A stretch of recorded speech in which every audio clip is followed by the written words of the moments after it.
कहानी की main story line की तरफ। यहाँ पर समय दिखाया जाता है 1997 का, जहाँ पर हमें दिखाया जाता है आर्कटिक में एक बहुत ही बड़ा शिप जो कि अपनी मॉडर्न टेक्नोलॉजी के साथ में पानी में डूबे 3821 मीटर नीचे गहराई में जाते हैं, क्योंकि वहाँ पर जो जहाज दफन है वो है इस सदी का सबसे बड़ा जहाज जिसे कहा जाता है टाइटैनिक। शोधकर्ताओं के अनुसार ये बताते हैं कि आज से कई सालों पहले जब 15 अप्रैल 1912 को ये जहाज डूबा था तो इसके साथ एक काफी कीमती हीरा जिसका नाम था दी हार्ट ऑफ ओशन वो भी कहीं ना कहीं दफन हो गया। और उसी हीरे की तलाश के लिए ये सभी काफी मेहनत कर रहे होते हैं और काफी ढूंढने के बाद में इन्हें कुछ कामयाबी मिलती हुई वहाँ पर इन्हें एक तिजोरी मिलती है जिसे ये वापस अपने डेक पर लेकर आते हैं। उसे खोलने के बाद में इन्हें कुछ गीले पड़े नोट मिलते हैं और सोचते हैं कि वो हीरा इसी तिजोरी में होगा, मगर वहाँ पर वो हीरा होता ही नहीं है। मगर इसी के साथ उन्हें एक छोटी सी ड्राइंग मिलती है। उस ड्राइंग में एक लड़की थी और साथ ही उसके नीचे लिखी थी डेट 14 अप्रैल 1912, यानी कि ये वही वक्त था जिसके एक दिन पहले इस हीरे को आखिरी बार इस लेडी के गले में देखा गया था। तो ये काफी बड़ी न्यूज थी और इसके बाद में सभी न्यूज चैनल्स में ये खबर दिखाई जा रही होती है। वहीं पर एक बूढ़ी औरत इस न्यूज को देखती है जो कि अपनी पोती के साथ में अपनी एक नई जिंदगी गुजर बसर कर रही होती है। तो वो उससे कहती है कि मुझे इन लोगों से बात कर दी। और जब उस बूढ़ी औरत की बात इस शिप के डेक कैप्टन से करवाई जाती है तो वो उससे पूछती है कि क्या आपको हार्ट ऑफ द ओशन मिल गया। तो वो लोग कहते हैं कि हमारी कोशिश जारी है मगर अभी तक हमें मिला नहीं है, क्या आप उसके बारे में कुछ जानती है। तो वो कहती है कि हाँ, मैं उसके बारे में जानती हूँ। और इसके बाद में वहाँ से कुछ हेलीकॉप्टर्स की मदद से उस बूढ़ी औरत और साथ ही उसकी पोती को उनके डेक पर ले आया जाता है, जिनका नाम होता है रोज डॉसन। यहाँ पर शोधकर्ता उन्हें बताते हैं कि आज से 84 साल पहले यानी कि 15 अप्रैल 1912 को टाइटैनिक, जो कि इस दुनिया का सबसे मजबूत और सबसे बड़ा जहाज माना जाता है, वो पानी में डूब गया। वहाँ पर रोज डॉसन को उसकी एक 3D मॉडलिंग भी दिखाई जाती है, मगर रोज कहती है कि एक्सप्लेन करने में काफी अच्छा है मगर मैं उस दर्द को आज भी महसूस कर सकती हूँ जो मैंने उस वक्त महसूस किया था। तो कैप्टन कहता है कि क्या वो बातें आप हमारे साथ शेयर करना चाहेंगे। और यहीं से कहानी इसके फ्लैशबैक में पहुंच जाती है, जहां पर हमें दिखाई जाती है रोज की फैमिली। वो अपनी मॉम के साथ में साउथ एम्पटन से न्यूयॉर्क के लिए निकले होते हैं, जिनमें उसके होने वाले मंगेतर भी शामिल होते हैं जिनका नाम होता है क्लेडन। ये लोग काफी अमीर घराने से आए थे और साथ ही इस शिप पर 3 क्लास के लोग मौजूद थे। फर्स्ट क्लास जिसमें सारे शाही और अमीर लोग मौजूद थे, सेकंड यानी कि मीडियम लोग, और थर्ड यानी कि तीसरे दर्जे के वो गरीब लोग जो कि महंगे टिकट्स अफोर्ड नहीं कर पा रहे थे। वहीं पर हमें दिखाया जाता है इस कहानी का लीड कैरेक्टर यानी कि जैक डॉसन, जो कि अपने दोस्तों के साथ में जुआ खेल रहा होता है और जुए में बाजी लगी होती है टाइटैनिक की टिकट। जैक की किस्मत अच्छी होने की वजह से वो टिकट उसे मिल जाती है और वो अपने दोस्त के साथ में शिप पर चला जाता है। रोज जैसे कि आर्ट का काफी शौक था, वो अपने कमरे में काफी एंटीक पेंटिंग्स और साथ ही ऐसे कई नमूने रखा करती थी जो कि काफी पुरातात्विक होते थे। तो वहाँ पर क्लेडन उससे कहता है कि पुरानी चीजें काफी खूबसूरत होती है मगर तुमसे खूबसूरत कोई नहीं। यहाँ पर टाइटैनिक के सभी कैप्टन अब उसके टॉप पॉइंट पर आकर खड़े हो जाते हैं और कहते हैं कि न्यूयॉर्क ये हमें काफी कम समय में पहुंचा देगा। तब वहाँ के कैप्टन इस शिप को अपनी पूरी स्पीड के साथ चलाने के लिए कहते हैं, जहाँ पर ये शिप अपनी 21 नॉट की हाईएस्ट स्पीड पर चलने लगता है, पानी की लहरों को काटता हुआ। एक ऐसा अमीर परिवार जिसे अपने ओहदे, अपने दर्जे को बरकरार रखने के लिए हर वक्त पार्टीज में जाना पड़ता है, म्यूजिक सुनना पड़ता है और अच्छे कपड़े पहनकर तहजीब के साथ में लोगों से बिहेव करना पड़ता है।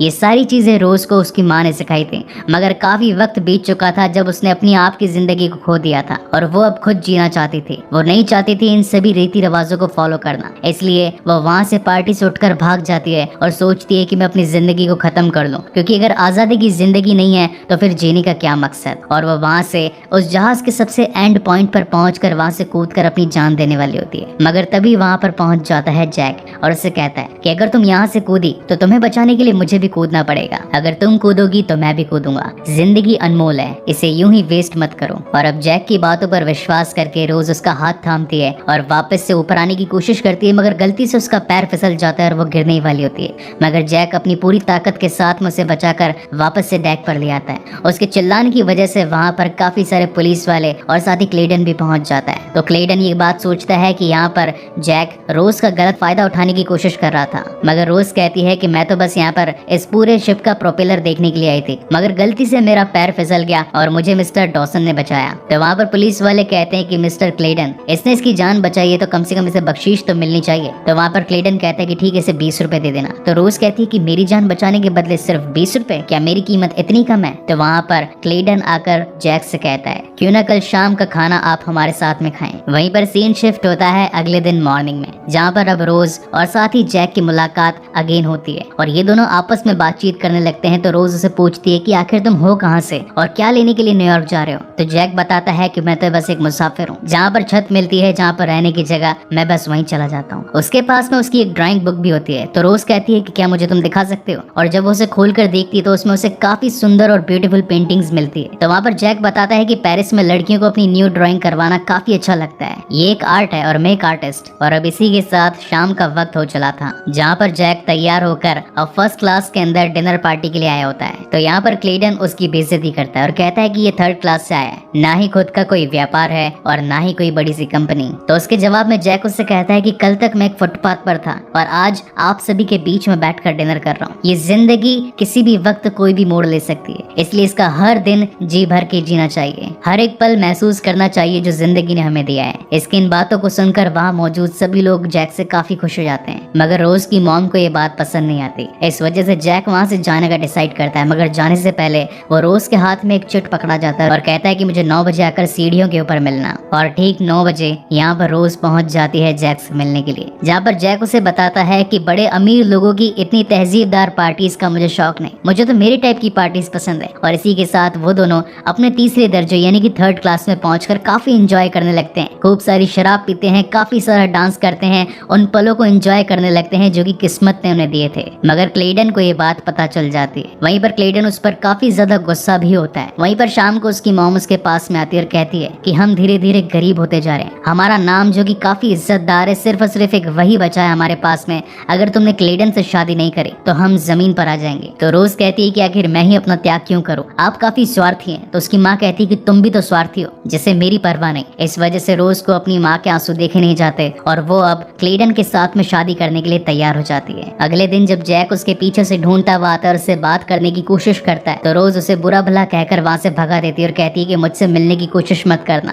क्योंकि मेरी शादी अब क्लेडन के साथ में तय हो चुकी है और मैं अब तुमसे कभी नहीं मिल सकती। अब ये बात सुनकर जैक काफी नाराज हो जाता है और वहां से चला जाता है। मगर इस वक्त तक रोज को भी जैक से प्यार हो चुका होता है और वो जैक के दिल को ठेस नहीं पहुंचाना चाहती थी, इसलिए वो उसे मिलने के लिए उसके पास पहुंचती है, जहाँ पर जैक इस शिप के सबसे टॉप पॉइंट पर यानी कि सबसे आगे खड़ा था। और अब वहाँ पर रोज भी पहुंच जाती है और इसी के साथ हमें इस कहानी का सबसे आइकॉनिक सीन दिखाया जाता है, जहाँ पर ये दोनों अपनी बाहें फैलाए इस पूरे शिप के सबसे आगे खड़े होते हैं। इस मूवी से जुड़ा ये मेरा पर्सनल फेवरेट सीन है। आप भी मुझे कमेंट करके आपका फेवरेट सीन जरूर बताइएगा। अपने इन खुशी के पलों को रोज कैद कर देना चाहती थी, इसलिए वो जैक से कहती है कि जो पेंटिंग्स तुमने उन पेरिस वाली लड़कियों की बनाई थी सेम टू सेम वैसी पेंटिंग मुझे भी चाहिए, मैं हीरा पहनना चाहती हूँ। तो जैक कहता है कि ठीक है, हीरे में कोई प्रॉब्लम नहीं है। तो रोज कहती है कि मैं सिर्फ हीरा पहनना चाहती हूँ और इसी के साथ अपनी ड्राइंग बनवाना चाहती हूँ। और अगेन एक और आइकॉनिक मोमेंट इस पूरी मूवी का, जहाँ पर जैक शर्माता हुआ रोज की पेंटिंग बनाने लगता है और इसी के साथ उस पेंटिंग पे डेट डाल दी जाती है 14 अप्रैल 1912। इस पेंटिंग के खत्म हो जाने के बाद में रोज अपना हीरा उतार कर जैक को देती है और कहती है कि इसे सेफ में रख देना। और जब जैक उस हीरे को रखने के लिए उस सेफ यानी कि उस तिजोरी तक पहुंचता है, तो वो गलती से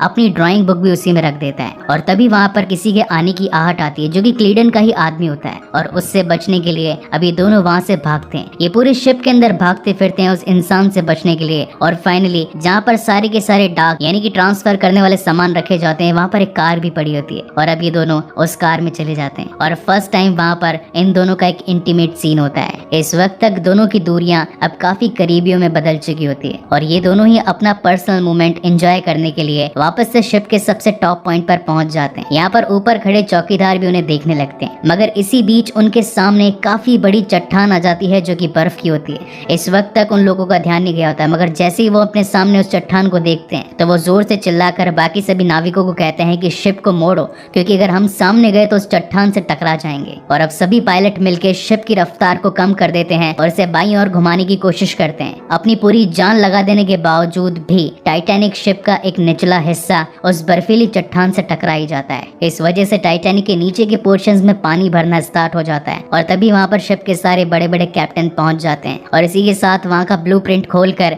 उसके बारे में पता लगाने की कोशिश करते हैं कि हमारे पास में कितना टाइम है कि हम इस शिप को रिपेयर करके सभी लोगों की जानें बचा सकें। मगर तभी एंड्रयूज, जिसने ये पूरा शिप बनाया होता है, वो कहता है कि ये शिप लोहे से बना है और हमारे पास में कुछ ही समय है यहाँ से पानी निकालने का, मगर वो समय भी काफी नहीं होगा क्योंकि ये शिप काफी तेज गति से पानी की ओर डूब रहा है। वहीं दूसरी ओर अब क्लेडन का आदमी आकर क्लेडन को बता देता है कि जैक रोज के साथ में था। तो यहाँ पर ये दोनों मिलकर एक षड्यंत्र रचते हैं। क्लेडन आकर पुलिस वालों को इन्फॉर्म करता है कि मेरी तिजोरी में से एक हीरा गायब है, इसलिए जैक और रोज को बुलाया जाए। और जैसे ही वो दोनों उसके सामने आते हैं तो क्लेडन का आदमी उस कोहिनूर हीरे को जैक की पॉकेट में डाल देता है। इस वजह से पुलिस पकड़कर जैक को अपने साथ ले जाती है। अब एक तरफ तो पूरा शिप डूबने की कगार पर आ चुका था, वहीं पर जैक के हाथ बांध दिए जाते हैं एक ऑफिस में। पूरे शिप में अफरा तफरी का माहौल था और हर कोई वहाँ से अपनी जान बचाकर भागने की कोशिश करता है। वहाँ शिप के अंदर काफी सारी बोट्स पड़ी होती है जिसके अंदर 65 आदमियों तक के बैठने की जगह होती है, जिसे ऑलरेडी 70 आदमियों के वजन से तोला गया होता है कि इसमें 65 लोग तो आराम से बैठ सकते हैं। मगर फिर भी पहले दर्जे के लोग जो कि काफी अमीर हुआ करते थे, उनकी वजह से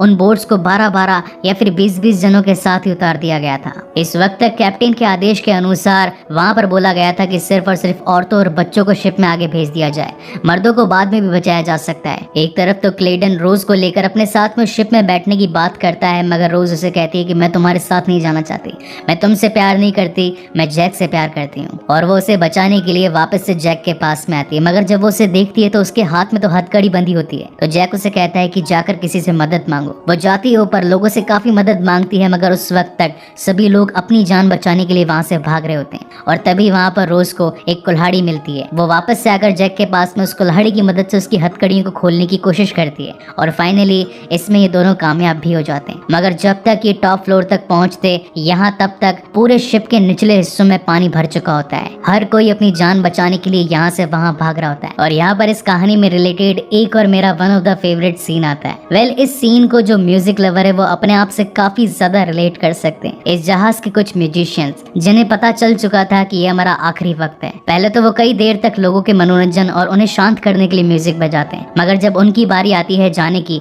और वहाँ से जान बचाने की, तो वहाँ से एक म्यूजिशियन वापस से लौट आता और कहता है कि म्यूजिक ही मेरी जान है और म्यूजिक ही मेरा जहान है। उसे देखकर बाकी के सभी म्यूजिशियंस भी उसके साथ में आ जाते हैं। इस सीन को देखकर हम ये कह सकते हैं कि मेरी आंखों में से आंसू आ रहे हैं। इस सीन को देखकर हम ये कह सकते हैं कि एक कला प्रेमी हमेशा अपनी कला के लिए अपनी जान तक देने के लिए कुर्बान हो सकता है, उस हद तक जा सकता है जो कि उसे अपनी अंतिम छोर तक ले जा सकती है। और अब देखते ही देखते ये जहाज 2 टुकड़ों में बट जाता है। एक तरफ तो सारे लोग जो कि अपनी जान बचाने के लिए पानी में कूद रहे होते हैं, वहीं कुछ लोग इस पूरे शिप के टॉप पोजीशन पर जाने की कोशिश करते हैं, जिनमें जैक और रोज भी होते हैं। और धीरे धीरे करके ये विशाल काय शिप अब पानी की ओर जाता जाता है। और एक वक्त ऐसा आता है जब जैक और रोज भी डूब जाते हैं, मगर वहाँ पर एक लकड़ी का पट्टा पड़ा होता है जिसकी मदद से जैक वहाँ पर रोज की जान बचा लेता है। वो पानी इतना ठंडा होता है कि उस ठंडे पानी की वजह से हर कोई अपनी जान गंवाता जाता है। कैप्टन ने जब आर्टिक पॉइंट पर बात करी थी कि हमें मदद की जरूरत है, तो उन लोगों ने कहा था कि मदद अगली सुबह तक ही आ पाएगी, और इस वजह से उनके पास में इंतजार करने के अलावा और कोई रास्ता नहीं था। और एक तरफ उस ठंडे पानी की वजह से हर कोई बर्फ में जमता जा रहा था, वहीं दूसरी तरफ कुछ ऐसे भी लोग थे जो चाहते थे कि हमारे साथ ही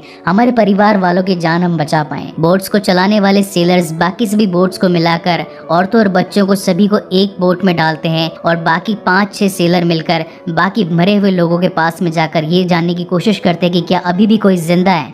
और वहीं पर हमें दिखाए जाते हैं जैक और रोज, जहाँ पर अब जैक पूरी तरह से बर्फ में जम चुका होता है। रोज उसे कहती है कि मदद आ चुकी है, वो सभी सेलर यहाँ पर पहुंच चुके हैं और हमारी जान बच सकती है, मगर इस वक्त तक उन्हें काफी देर हो चुकी थी। यहाँ पर जैक की जान चली जाती है उस बर्फ की वजह से, और वो आखिरी अलविदा भी नहीं कर पाता रोज को, और वहीं पर पानी में डूबकर उसकी जान चली जाती है। इतनी ठंड की वजह से रोज कुछ कह भी नहीं पाती, और जब सेलर वहाँ पर पूछते हैं कि क्या कोई जिंदा है यहाँ पर, क्या आपको हमारी मदद चाहिए, मगर इस वक्त तक रोज के गले में जान ही नहीं होती। वहाँ से वो सेलर जाने लगते हैं तो रोज पीछे से चिल्लाती है कम बैक कम बैक, मगर गले में ताकत न होने की वजह से वो सेलर उससे काफी दूर पहुंच जाते हैं। तभी वहाँ पर रोज को अपने पास ही बड़े सेलर की एक सीटी दिखती है और वो उसे जोर जोर से बजाने लगती है, और जब सेलर लोग उसकी सीटी की आवाज सुनते हैं तो वो सभी उसे बचाने के लिए उसके पास आ जाते हैं। जहाँ पर अगले दिन अभी ये सभी लोग अपनी जान को बचाते हुए न्यूयॉर्क सिटी में पहुंच चुके होते हैं। इस वक्त भी क्लेडन अपनी रोज को ढूंढ रहा होता है, मगर इस वक्त तक रोज ने अपना नाम चेंज करके रोज विंसलेट से